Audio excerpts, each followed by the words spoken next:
Genesis the last few weeks. I love the book of Genesis. I hated history. Of course, I think they used to call it social studies when I was younger. And so I got to high school. At high school, my grandmother just turned 104. I loved listening to those stories. And then I fell in love with Genesis, especially chapter 12 to the end of the book. And it's all about history, about a family that goes. And I'll be preaching on that somewhat next week. But I love that over and over again. And then after, of course, we know after they all die, they go into Egypt. And God sends Moses to Pharaoh. And he comes to this passage. He says, listen, here's what I want you to do. I want you to set up memorials. Do you know why we have memorials? Because we forget. Yep. That's just it's simple truth. If you come up to me and say, preacher, I need you to do this. Okay, wonderful. Better write it down. Better hand it to me. And then probably remind me, because I'll forget. And maybe you're all not like that. The younger ones probably have no idea what I'm talking about. But we have a tendency to forget. I have a timeshare that we'll be going to at the end of July. I'm not a real big timeshare person, but it was given to me as a gift. And so I like that part. And the truth is, if I didn't have the timeshare, we would never go on vacation. I don't have time. Don't have money. But now we have to go every year. And so we've been there for 27 years. We've been in Gatlinburg every year. But without that reminder or memorial, you could say, I'd never go. And the truth is, if we didn't have Christmas, which Christmas hasn't become about Christ for a long time, but if we didn't have Christmas, most of us wouldn't think about the birth of Jesus Christ. It'd be kind of odd singing not Mary Had a Little Lamb, Away in the Manger in May. Can I tell you we're on Christmas Saturday? But hey, anyway, without different reminders, without Mother's Day, we probably forget most about honoring mothers, kind of like we do our fathers. But none of the girls laughed at that. The guys were looking at it. But God says, I want you to put places. He called them a lot of time feasts. And I want these days to be special because you'll forget. But I want you to set these special reminders or memorials up so that you'll remember the things that took place. And the truth is, many people in America today, what was World War I fought for? Do we know anymore? Yeah, most of us don't know, do we? When was it? Anybody know the dates? You've been out of school so long. The dates. The early 1900s. We kind of know World War II because they make movies. I have several of our clients were in the Korean conflict, not a war, conflict. And I told us, I'm not a big liker of MASH, but without MASH, nobody would know there was a Korean conflict. Probably true. So God says, I want you to set these reminders up as a memorial so you will not forget.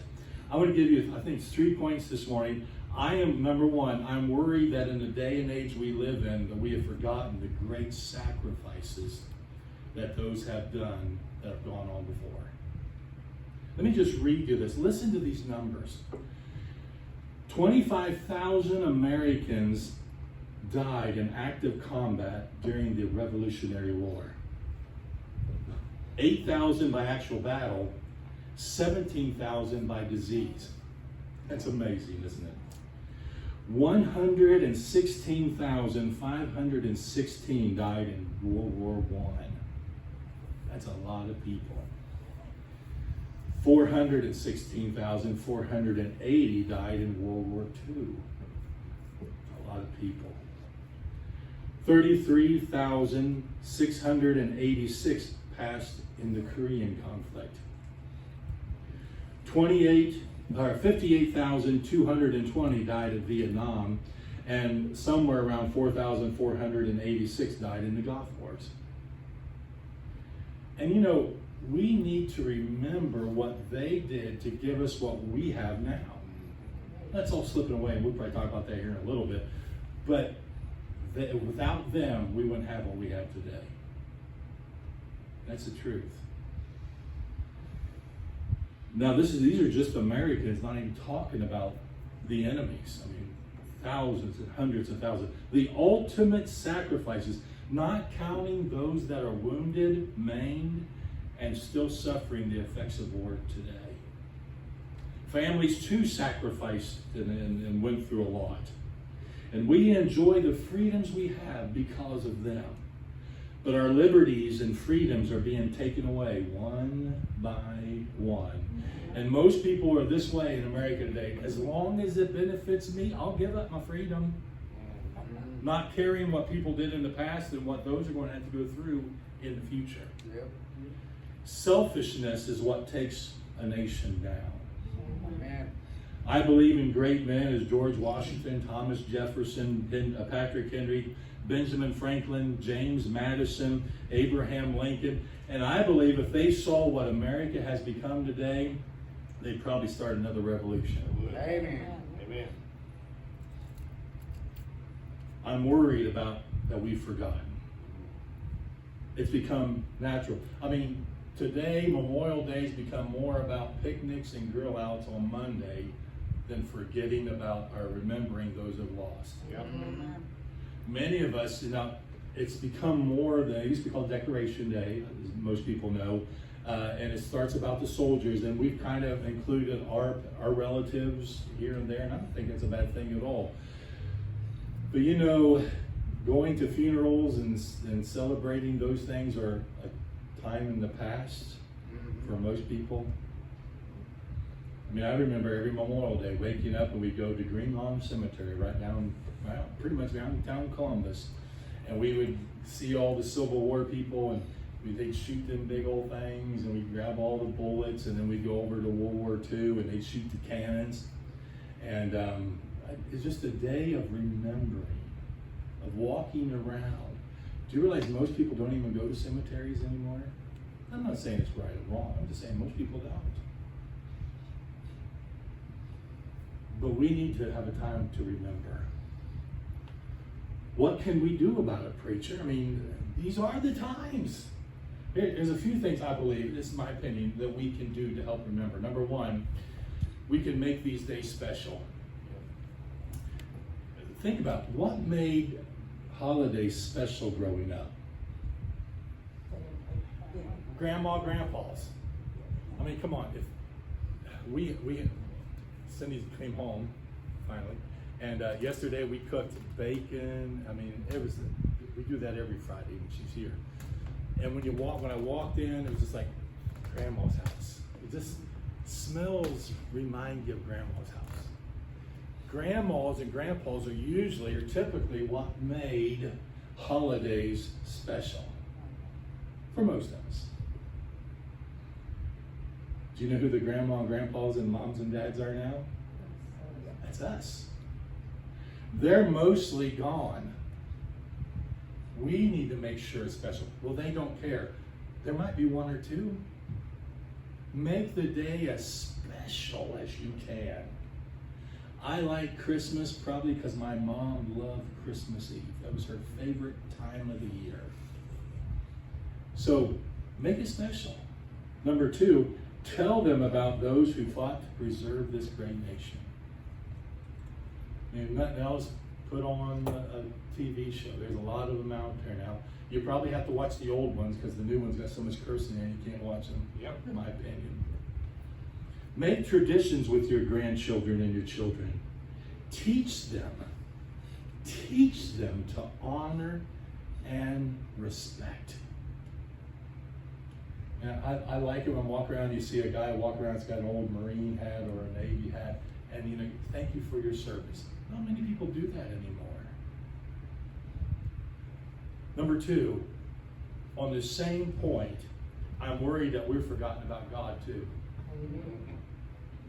America was founded as a Christian nation. Amen. At its birth. we must, those of us that are born again, because of their sacrifice, must stand for right, teach our children to obey, and teach them the wonderful truths about a living God. I'm convinced that America doesn't know God anymore. It knows information.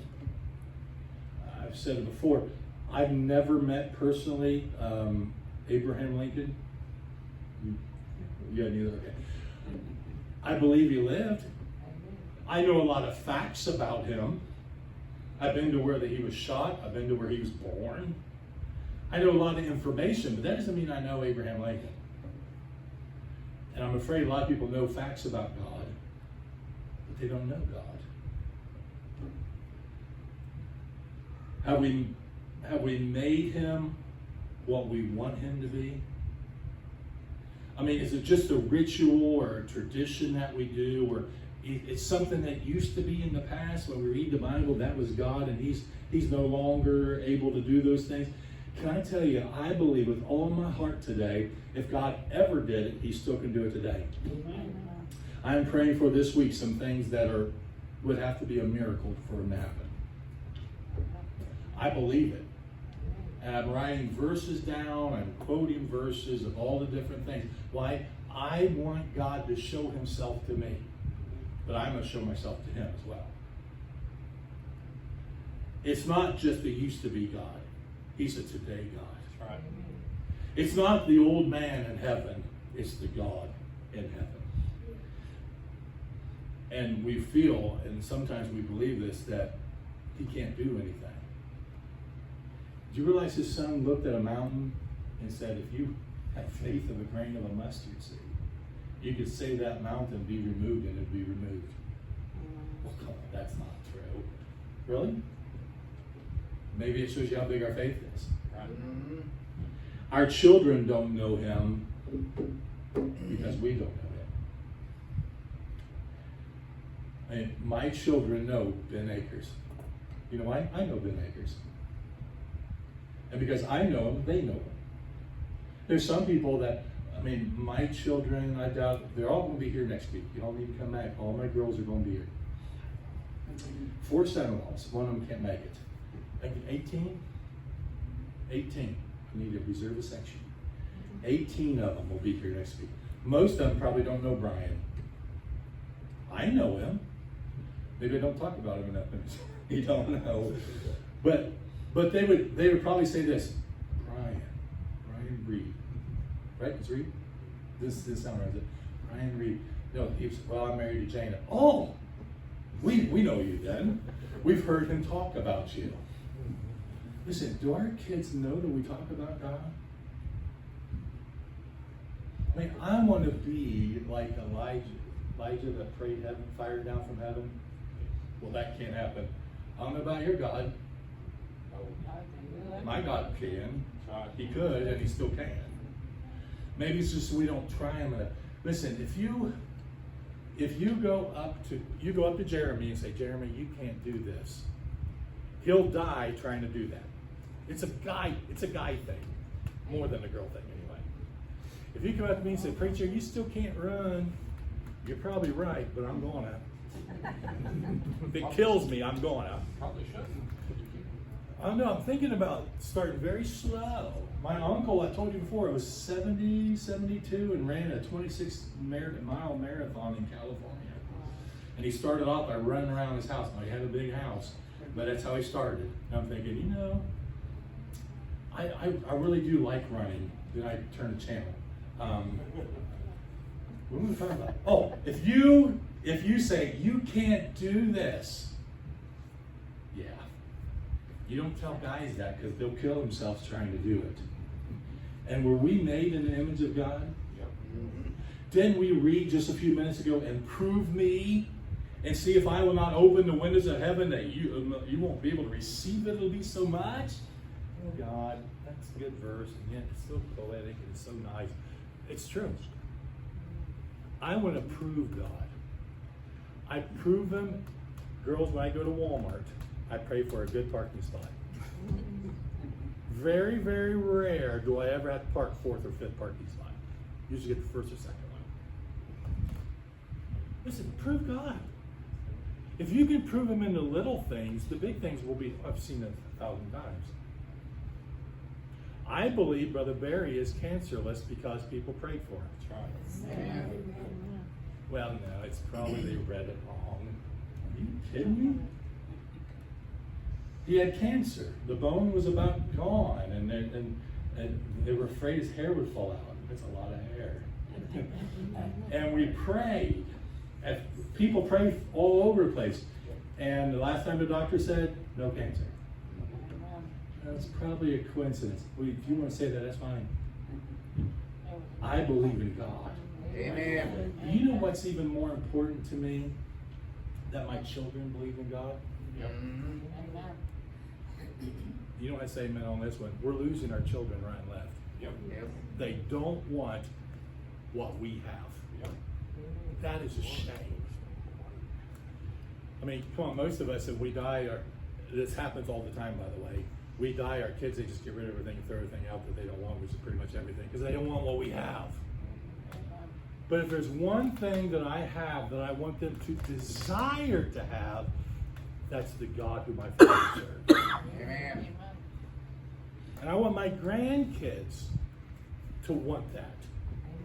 Not whatever he wants, I don't want it, and run from it the first moment they have.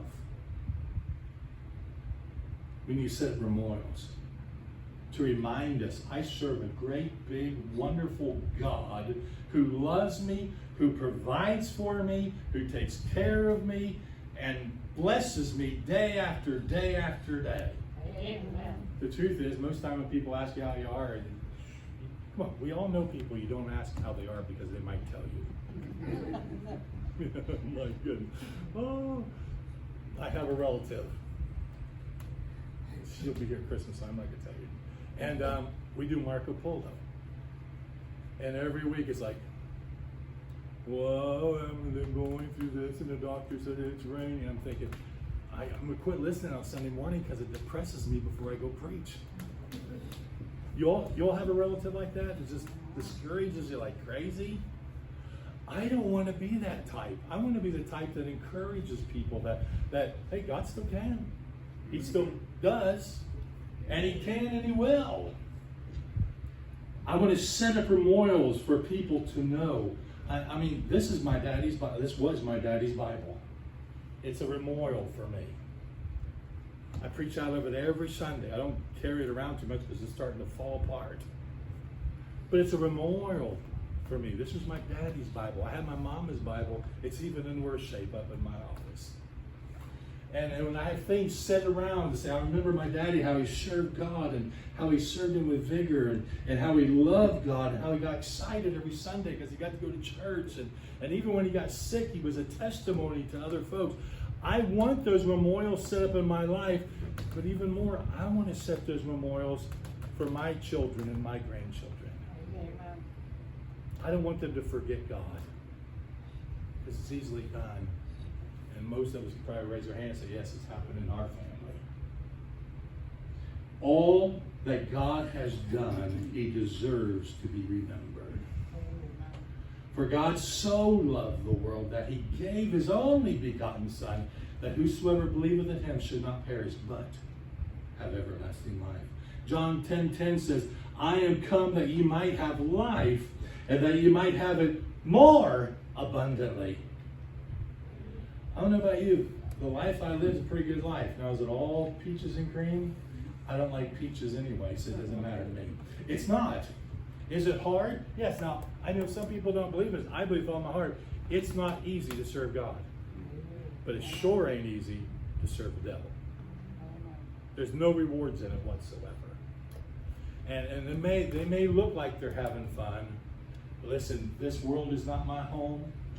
I'm just a passing through. My treasures are laid up somewhere beyond the blue. Yes, I want to enjoy this life. I want to have a good time. I want to have others have a good time. But this is not where it's at. Heaven is where it's at. It's an eternity with God forever. Amen. Let me remind you once again, Jesus Christ loves you. He is for you. If you're here unsaved today, you need to accept him today. I had one of my clients pass away this morning, and he's the one that says, I'm lost and I don't want to hear about it. Do you realize if you died this morning without Christ at 8 o'clock, you've already spent 3 hours in hell already? That could be you if you haven't accepted Jesus Christ. Listen, it's not something to play with. If you have doubts, you need to take care of those today.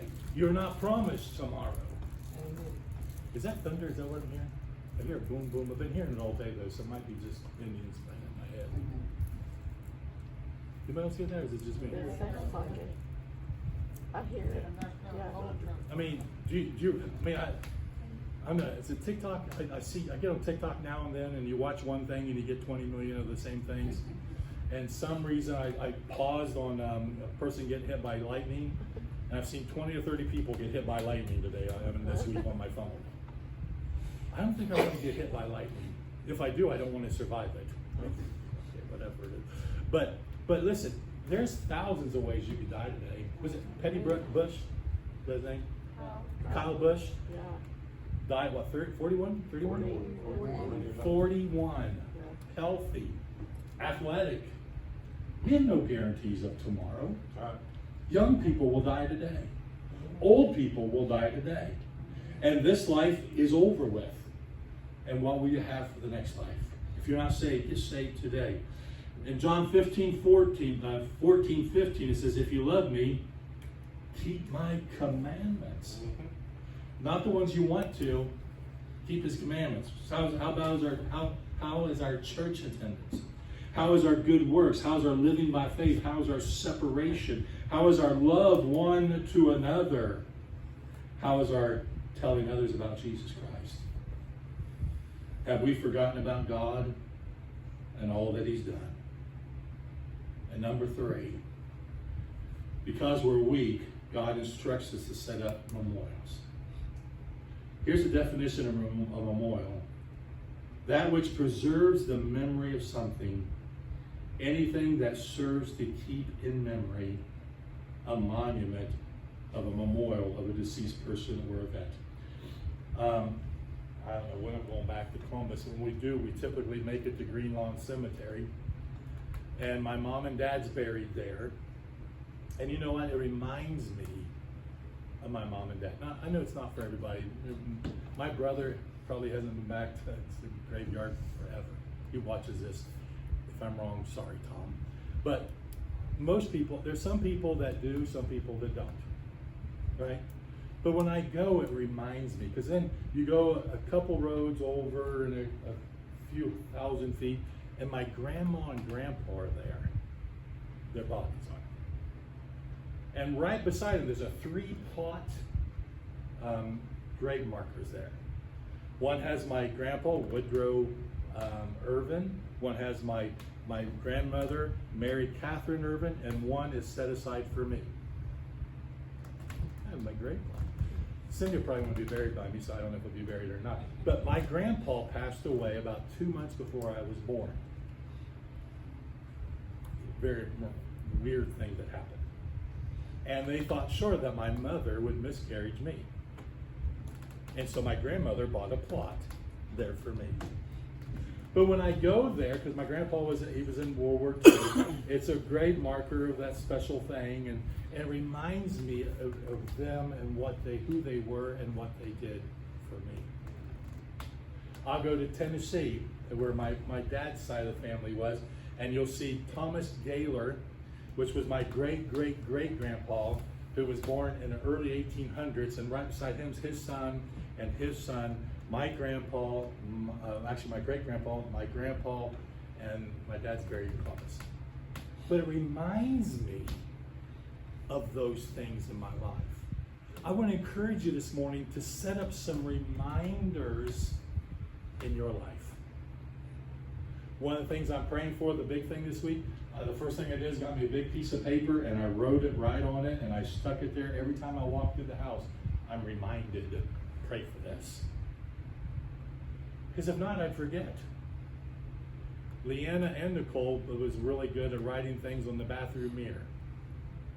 That was you, one of you, right? And then Nicole. It reminds you. You say, well, I don't do it. Okay, put it on the refrigerator. Most of you remember that. But listen, put some reminders up. Why? Because we have a tendency to forget. Turn back to Exodus chapter 3, if you would. The verse he read, I want to read it again. Because if you remember this time, they've come out of Egypt, or getting ready to come out of Egypt. And the next chapter is when Moses is sitting there and God says, what you got in your hand? It's a rod. Throw it down. And he threw it down and it became a snake. That's scary. That'd be a pretty good sized snake. And he says, put your hand in your coat, bring it out, and it became cancerous. So things were happening. And things were going to happen. I mean, they were going to leave after 10 huge plagues, be out of Egypt, and then the Egyptian army was going to come after him, and they were going to part the Red Sea. They were going to go across on dry ground, turn around and wipe out the biggest army in the world. But before that, God says, here's what I want you to do. It's going to get busy. I want you to set up some reminders, set up some memorials. In Exodus chapter 3 and verse 10, and God said, moreover, unto Moses, thou shalt say unto the children of Israel, the Lord God of your fathers, the God of Abraham, the God of Isaac, the God of Jacob, has sent me unto you.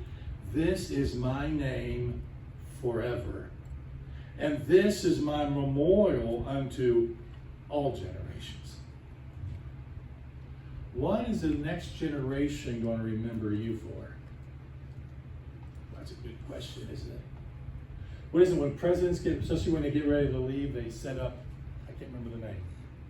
Presidential library. What is it? Presidential library. Yeah, but they always said, we're about their future, what people are going to say about them. Their legacy. Seems like there's another word, but that sums it up. What do they want to be remembered for? What are you going to be remembered for? When people think of Stevie Hall, crazy driving, that's one thing. Fraser's Creek. Is there 3 Stevie Halls still on Fraser's Creek? Stevie Halls. Just Heard one, that. one left, right? There's one left. One will be a whole branch. What's people going to remember you for? I think it's pretty important. What will they remember you for? 31 times in the Bible, the word memorial is used. Let me just give you a few. God put a rainbow in the sky. Thousands of years later, we can walk outside and see that rainbow, and it reminds us what God did for Noah. That's it. My mind's really getting twisted now. It wasn't, it was Noah, right? You got the little boat? Okay. A rainbow. He told Moses and the children of Israel to put up rocks on the edge of the river, so every time they see that, they say, I remember what that's for. He instructed his disciples, saying, listen, I want you, as often as you do this, I want you to set up a memorial that the Lord's Supper of this juice and this bread, so you remember what I did. And he set up special days set aside for memorials. Again, most of the time they were called feasts of trumpets and different things like that. Why? Because we have a tendency to forget, if not reminded. Let's purposely remind ourselves what others have done. I'm thankful for every man and woman that's given their life to this country. And the sacrifice, maybe it's because I'm getting older, the sacrifices of the family. My grandma, the one was 104, she had 4 boys at one time in the service. That's a sacrifice. When you have a family and you're in your farm and you use your children. And all that wasn't uncommon. Most families were sacrificing during that time. So think about what others have done. Think of those that went on before us. I'm thankful for all those men and women that have stood up for the cause, that we still have this Bible that we hold. I'm thankful for the freedoms that we can stand here today. And I'm thankful for the freedoms we had on Tuesday that we could go vote, because we all went and voted. And I'm thankful for those things. Those men and women have done things for us that gives us the freedom in which we have. I'm thankful for what God has done and what He is doing and what He's going to do for eternity. We have much to remember, but if we're not careful, we'll forget. Don't forget the price that has been paid, the blessings that have been enjoyed. Please don't ever forget. Will you bow your heads with me this morning?